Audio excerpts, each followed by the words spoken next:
स्वागत नहीं करोगे तुम्हारे भाई का। In this video I am going to give you reasons why you are not able to score exemption in the most scoring subject, जो कि है सीए इंटर अकाउंट्स या फिर सीए फाइनल का financial reporting. These are the most scoring subjects जिसमें आप exemption score नहीं कर पा रहे हो। देखो, एक बात समझने का ट्राई करना, अकाउंट्स या एफआर में आप 40 या 50 लाने के लिए नहीं पढ़ते हो, यह आपके ग्रुप का एग्रीगेट बनाता है। तो इसमें हमको एग्जेम्पशन एम करना है। नाउ फ्रॉम माई एक्सपीरियंस, जितना मैंने बच्चों से बात किया, जितना मैंने बच्चों को ऑब्जर्व किया, जितनी मैंने मिस्टेक्स ऑब्जर्व किए उनकी, मैंने कुछ रीजंस ऑब्जर्व किए why they are not able to score exemption in this subject. कभी कभी ऐसा होता है कि हम पास सब में हो गए लेकिन एग्रीगेट नहीं बना। वो एग्रीगेट क्यों नहीं बना? बिकॉज आप एफआर या एडवांस अकाउंट में 40-50 के लिए नहीं पढ़ रहे हो, आप उसमें पास होने के लिए नहीं पढ़ रहे हो, वो आपके बाकी जगह का एग्रीगेट बनाता है भाई। तो उसके रीजंस क्या है, तो इस वीडियो में आपको मैं बताऊंगा। बहुत हेल्पफुल रहेगा, टू द पॉइंट रखेंगे, शॉर्ट एंड क्रिस्प रखेंगे। So let's jump directly towards the discussion. Discussion is कुछ रीजंस, वो क्या रीजंस है जिसकी वजह से हमारा एग्जामिशन मिस आउट हो जाता है इन सीए इंटर अकाउंट्स या फिर सीए फाइनल फाइनेंशियल रिपोर्टिंग, ठीक है? या फिर for that matter any other subject में भी आप ये चीज अप्लाई कर सकते हो। सबसे पहला इज डूइंग सिलेक्टिव स्टडी। आप सिलेक्टिव स्टडी करोगे ना, you are always at risk. देखो, मुझे पता है आप कभी कभी एनालिसिस करते हो, सर इस चैप्टर में ये सब कवर किया तो इसमें से इतना मार्क का तो आ जाएगा, बाकी हम छोड़ सकते हैं। अग्रीड, ठीक है। अगर टाइम का बहुत कंस्टेंट है, थोड़ा बहुत ऊपर नीचे पड़ा है, थोड़ा बहुत एक आध छोड़ दिया, agreed, no problem. But the point है, जब आप बहुत सारा सिलेबस छोड़ देते हो, उसमें दिक्कत क्या है? मान लो आपने सिलेक्टिव स्टडी करी, मान लो आपको पता है कि इस चैप्टर में से 80 मार्क्स का आ जाएगा। प्रॉब्लम ये है, एग्जाम में पता है क्या होता है, जो चैप्टर आपने कवर किए उसमें से मान लो 80 मार्क का आ भी गया, लेकिन वो टफ आ गया।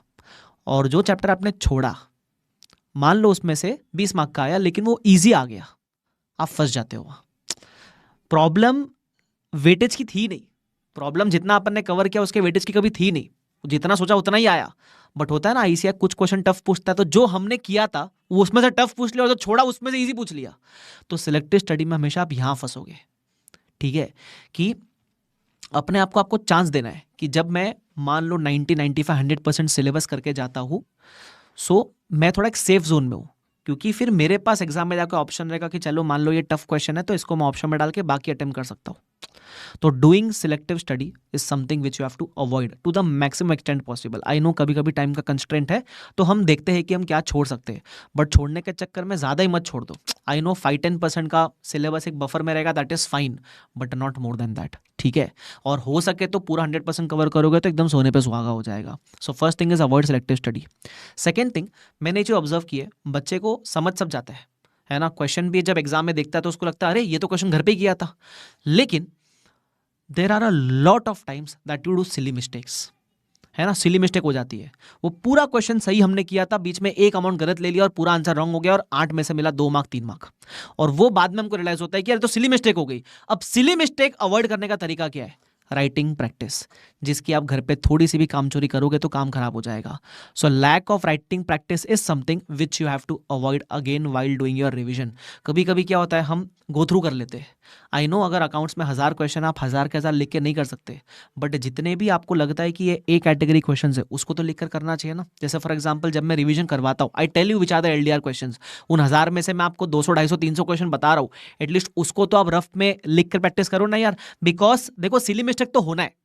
अब अगर घर पे प्रैक्टिस करोगे तो घर पे सिली मिस्टेक होगी, फिर एग्जाम में नहीं होगी। अगर घर पे आप लिख के नहीं करोगे तो सिली मिस्टेक जो घर पे होने के बदले एग्जाम में हो जाएगी, फिर फंस जाओगे। So the second reason why students are not able to score examination is doing silly mistakes, और उसको अवॉइड करने का एक ही तरीका है, that is please do writing practice, lots of writing practice. I know it requires time, but accounts है, time तो लगेगा ही ना यार। एक क्वेश्चन उठाओगे 15-20 मिनट, आधा घंटा जाएगा ही ना यार। तो इसलिए कह रहा हूं सारे क्वेश्चन की नहीं, बट एटलीस्ट एलडीआर क्वेश्चन के आपको लिख के प्रैक्टिस करनी है। Second reason. थर्ड रीजन इसी राइटिंग प्रैक्टिस रिलेटेड है, that is giving mock test. Mock test क्यों इंपॉर्टेंट, आप समझने का ट्राई करना। जब आप एक चैप्टर पढ़ रहे हो, उस चैप्टर के क्वेश्चन तो तुरंत आपसे सॉल्व हो ही जाएंगे, लेकिन जब पूरा सिलेबस एक 100 मार्क के पेपर में सिमट के आता है ना, तो कंफ्यूजन के स्कोप बढ़ जाते हैं कि यार अब ये कौन से एएस या इंडेक्स का क्वेश्चन है, ये इसमें क्या मैं लिख के रहा हूँ, इसको मैं स्टार्ट कैसे करूँ। तो confusion gets created once you see 100% syllabus in 100 mark paper. तो ये चीज़ अगर आप घर पे नहीं करोगे तो फिर ये कंफ्यूजन एग्जाम में होएगा, और अगर घर पे मॉक देकर जाओगे तो you will know where you need to improve. तो मॉक देना बहुत ज़रूरी है। 3 घंटा निकालना है, कोई भी मॉक दो, आईसीआई का मॉक दो, आपके फैकल्टी का मॉक दो, किसी का भी मॉक दो, कोई फर्क नहीं पड़ता, मॉक देना इज इंपॉर्टेंट। सो वो मॉक दोगे तो एग्जाम में जो सिली मिस्टेक्स होती है, जो कंफ्यूजन क्रिएट होता है, जो होता है ना पेपर छूट गया हमारा, 100 मार्क का पेपर अटेम्प्ट नहीं हो पा रहा है, वो सब आप मॉक में गलती करोगे तो एग्जाम में नहीं होगी। अगर घर पे मॉक नहीं दोगे तो your final exam will become your mock test. तुम समझ रहे हो? तो मैं सबसे रिक्वेस्ट करूंगा, एक मॉक टेस्ट तो जरूर देना है, आप सबको देना ही देना है एक मॉक टेस्ट। नहीं दोगे तो फंस जाओगे फिर, ठीक है। आई नो टाइम का कंस्ट्रेंट है सर, रिवीजन करे कि मॉक टेस्ट दो।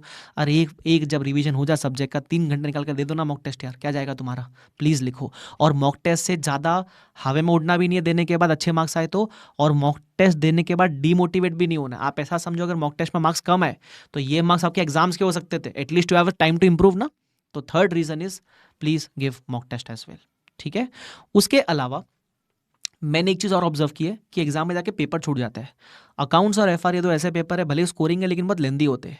तो इसकी लेंथ को मैनेज करने का अगेन तरीका राइटिंग प्रैक्टिस ही है। आप घर पे लिख के प्रैक्टिस करोगे, मॉक वगैरह दोगे तो पेपर आपका छूटेगा नहीं। तो कभी कभी क्या होता है, बच्चे का अटेम्प्ट 80 मार्क्स का हो रहा है, इसलिए वो स्कोर नहीं कर पाता एग्जामिशन।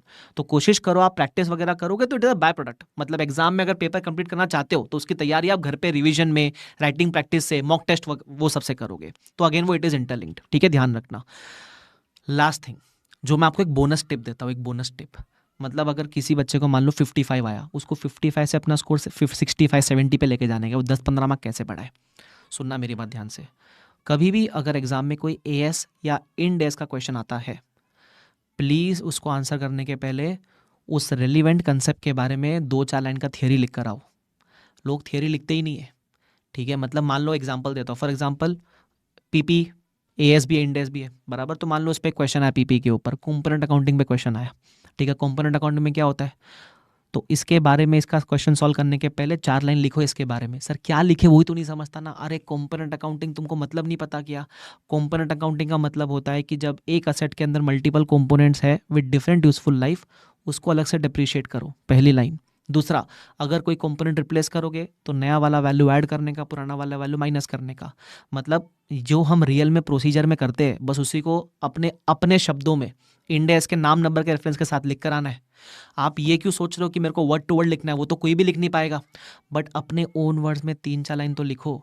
ये आपको कब कब करना है, जब जब कोई इंड एस या एएस का क्वेश्चन है, हमेशा करना है आपको, ठीक है। 3-4 लाइन का थियरी लिखने का आदत डालो। सर मुझे समझता ही नहीं मैं क्या लिखूं, अरे तुमको ये नहीं समझ रहेगा कौन से कंसेप्ट पे क्वेश्चन है, जिस कंसेप्ट पे क्वेश्चन है उसके बारे में 2-4 लाइन लिखो।